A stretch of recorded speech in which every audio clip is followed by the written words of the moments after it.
Kwa jina langu naitwa John Nestori Benedicto. Mimi naishi Buhongwa, lakini kazi zangu nafanyia Meko. Mimi ni mzaliwa wa Kigoma, lakini kwenye maisha ya wazazi ya kutafuta kazi, wazazi wangu walihama kutoka Kigoma na kuja kwenye kufanya kazi maeneo ya Msoma, Mara. Nimesoma shule ya msingi Msoma, namaliza shule ya msingi, nikaanza sekondari. Baada ya kumaliza, kabla sijamaliza sekondari, wazazi pia walihamia Mwanza. Kwa mimi pia nilihama na wazazi kule Mwanza, nikaendelea na masomo yangu ya sekondari. Baada ya kumaliza kidato cha 4, nilifaulu kuendelea na form 5. Kwa wakati mimi namaliza form 4, nakumbuka kuna kaka zangu walikuwa wako chuo na dada yangu alikuwa amemaliza form 6, anatakiwa kuendelea na masomo ya chuo. Sasa hapo ndo nilipopata changamoto ya kuendelea na masomo, kwa sababu target ilikuwa ni kwamba dada apate mkopo ili kupunguza uzito kwenye familia, lakini wakati huo nakumbuka alikoswa mkopo na mimi ndio wakati ambao nimemaliza. Kwa hiyo kama kijana wa kiume ilibidi niingie kwenye harakati za hapa na pale kuhakikisha napata chochote. Kwa hiyo niliingia kwenye kazi za kusaidia mafundi za ujenzi, nikawa nafanya kazi tofauti tofauti. Sikuishia hapo, kwa kuwa nilikuwa siendi shule, siendi wapi, kwa nilikuwa napita mtaani natafuta sehemu ambazo wanapamba watu. Kwa na mimi nilikuwa napita huko naomba, nikikuta sehemu wanakopamba na waomba watu kwamba naomba na mimi niwe sehemu ya kusaidia kupamba. Walikuwa wanashtuka kwa sababu walikuwa nafikiri nitawachaji hela, ila mimi nilikuwa nawaomba tunatamani kupata ujuzi. Wengi walikuwa wananisaidia, kwa mimi nilikuwa naendelea kujiboresha kwa namna hiyo. Nilikutana na family friend moja ambao tulikuwa tunaishi Msoma, baada ya kufahamu kwamba na wao wamehamia Mwanza. Niliingia kwenye ile familia siku moja, ndo nikakuta wana mchakato wa kutengeneza bidhaa za shanga. Mimi nilivutiwa na ile kazi. Sikujua wanaanzia wapi na wanaishia wapi, lakini nilivutiwa. Sasa kwa kuwa pale palikuwa kama nyumbani, nilikaa pale nikiwa naendelea kuona wanachokifanya. Siku ya kwanza, siku ya pili, siku ya tatu nikawa nimeshapata idea ya kile wanachokifanya. Ikabidi niombe kushiriki kutengeneza moja kati ya vitu walivyokuwa wanavitengeneza. Wakati naendelea kutengeneza, binafsi nilivutiwa kuendelea kufanya ile kazi. Sasa wakati naendelea na hizo kazi, nikawa nimepata wazo moja la kwenda kusomea umeme. Tena ulikuwa ni umeme wa magari wakati huo. Nasema nikishika kusomea umeme wa magari, nitasomea umeme wa majumbani. Kwa hiyo nimefuatilia mchakato wa kupata huo ufundi, wakaniambia ili niweze kupata ufundi vizuri natakiwa kwenda chuo. Baada ya kurudi, niliendelea na zile kazi zangu. Kwa hiyo nikawa nashiriki kazi za shanga kwenye ile familia na nikawa nashiriki kazi za kujifunza kwa mafundi ambao tulikuwa tunafanya kazi za ujenzi. Tulikokuwa tunanunua material ya shanga, tulipeleka sample ya kazi zetu. Yule ndugu akatuhamasisha, akasema kama mkiweza kutengeneza kazi ambazo ni zaidi ya hapa, nitawapeleka nje kujifunza zaidi ili niwatumie kwenye uzalishaji wa kazi zangu. Na hicho mimi ndio kilichonihamasisha zaidi kuongeza juhudi. Kabla sijafika kwenye shanga, niliwahi kupitia kwenye mchakato wa kuuza nguo makoroboi kwa muda mrefu toka nimemaliza darasa la 7. Kwa hiyo nilikuwa nauza nguo na wakati nimemaliza darasa la 7 ndio niliuza nguo sana makoroboi. Lakini baada ya kuanza form 1 nilikuwa nakuja kuuza nguo kwenye ule muda wa likizo. Sasa kwa muda ambao nimekaa makoroboi, sana, niliweza kuwa kama mtoto wa mle ndani. Kwa hiyo viongozi wa wale makoroboi, machinga, ule uongozi wa Shuuma ukawa unanifahamu. Kuna mwenyekiti wa Shuuma Tanzania anaitwa Matondo, alikuwa ananifahamu vizuri sana.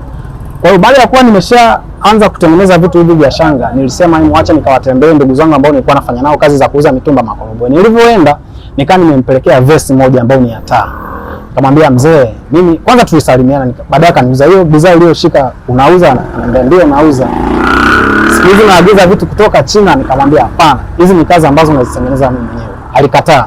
Akasema wewe huwezi kutengeneza kitu kama hicho. Lakini namshukuru Mungu kwamba wakati natengeneza vitu kama hivyo nilikuwa na simu kubwa. Kwa hiyo na baadhi ya rekodi nilikuwa nazirekodi. Nilivyomuonesha alihamasika sana na alifurahia. Wakati huo ulikuwa kwenye uongozi wa Magufuli. Akaniambia sasa tuna mpango wa kwenda kuzindua kuzindua umoja wetu wa Shuuma.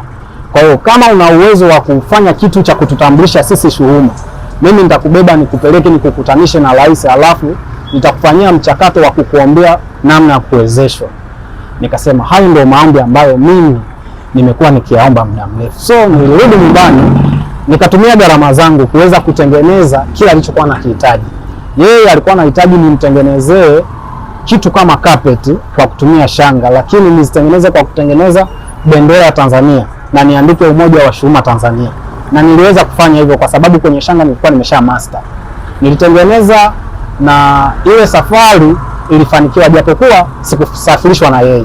Niliporudi kwenye umoja wangu sasa kule ambao tulikuwa tumeitengeneza kabla hujavunjwa, nikamwambia jamani, mimi nimepata nafasi ya kushiriki kwenye mkutano wa umoja wa matching ambao utafanyikia Dodoma. Baada ya hapo nikawa nimekutana na watu, nikawa nimeunganishwa na kaka mmoja anaitwa Emmanuel. Kulikuwa na watu ambao walikuwa wanasikiliza mawazo ya watu. Wakishasikiliza mawazo ya watu wanakupa mafunzo. Wakishakupa mafunzo baadaye wanakwambia nenda ukapambane na hichi ambacho tumekupatia. Niliingia humo nikajifunza mafunzo ya ujasiriamali, nikaweza kumaster. Hatua za mwisho kumbe walikuwa wanatengeneza wazo la kibiashara, baadaye wanatoa fund.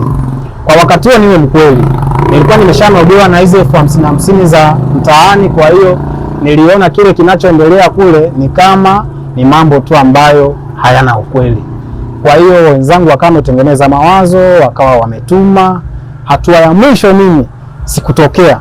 Wenzangu walienda wakawasilisha, baadaye matokeo yalivyotoka wakawa wamepata zile fund za kuwezesha mawazo yao.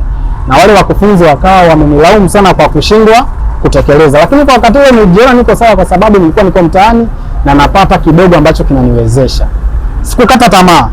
Baada ya hapo dirisha lilifunguliwa tena, nikarudi kuanza masomo upya kuanzia mwanzo mpaka mwisho. Na huo mradi ulikuwa uko mwishoni. Baada ya hapo niliweza kufanikiwa na mimi kupata fund hatua ya mwisho. Nilipata fund ya kuenda kuanzisha sasa biashara yangu. Na hapo ndipo ambapo mradi wangu wa duka la kacha ulikoanzia. Kama ambavyo mwanzoni nilielezea kwamba nilijifunza vitu vingi.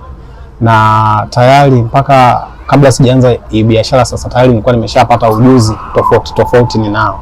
Na sehemu ya ujuzi huo nilikuwa nimesha master.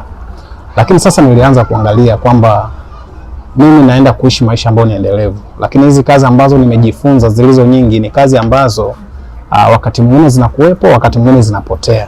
Sasa mimi niliangalia nitaishije, familia yangu itaishije kama nikifanya hizi kazi ambazo nazipata kwa msimu. Kwa hapo niliponipelekea kuanza kuwaza kupata kazi au kufanya kazi ambayo itakuwa inaniingizia fedha walau ya kila siku. Na hapo nilipokaa nikachagua kwenye ujuzi ambao tayari nilikuwa nimeshapata, nikaona ni vyema niendelee kufanya kazi yangu ya shanga kwa sababu tayari nilikuwa nimeshaanza kuingia mtaani, wateja wananifahamu, wengine wananipa oda. Sasa kwenye zile oda mwingine nakupa advance, mwingine nakwambia tengeneza tu utapita, kwa sababu mara nyingi matching anayepita mtaani si vyepesi kuaminika na kupewa fedha, lakini unaambia wewe katengeneza au wewe kanitafutie, njoo siku fulani chukua namba utanini. Kwa kuna watu walikuwa wananipa oda, lakini kuna wengine walikuwa wananiamini. Hiyo ndio sababu pekee ambayo mimi ilinifanya nichague hii kazi ya kacha na kuacha kazi nyingine zote. Lakini wakati naendelea na hii kazi haikunifanya zile kazi nyingine nishinde kuzifanya. Kwa nilikuwa nafanya nikipata zile kazi nilikuwa naangalia, je, ni kazi naweza nikaifanya, mfano kama kazi ya kupamba naweza nikafanya usiku ili yule mtu anayetakiwa kupambiwa akiamka asubuhi akute pameshapambwa. Kwa alikuwa akikubali mimi nafanya hivyo. Na wakati mwingine nilikuwa napima, je, nikiwa dukani naingiza kiasi gani na ile kazi ambayo nimeitiwa inaingiza kiasi gani. Kwa wakati mwingine nilikuwa nikilinganisha, nilikuwa sioni sababu ya kushindwa kwenda kufanya kazi kama ina malipo mazuri. Na hiyo ndio sababu pekee ambayo ilinifanya mimi niweze kuchagua hii kazi na kuacha kazi zingine.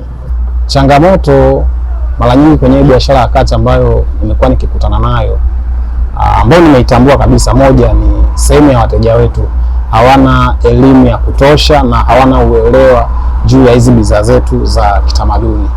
Mfano ukiangalia kwenye duka langu hili, bidhaa karibia zote nilizonazo ni bidhaa ambazo zinaonyesha uhalisia wa maisha ya Mwafrika na utamaduni wa Kiafrika. Lakini wateja ambao mimi ninawahudumia au wateja wanaonizunguka wengi wanaamini kwamba hili duka haliuzi vitu ambavyo vinawahusu wao, isipokuwa ni vitu ambavyo ni vya watalii.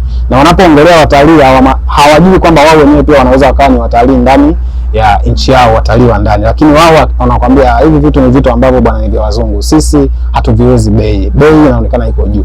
Lakini yeye anayekwambia bei iko juu anaenda kununua mikoba inayotoka China au vitu vinavyotokea China na anunua kwa bei ghali zaidi ya vitu ambavyo sisi tunauza hapa ambavyo vinakuwa ni bei ya chini.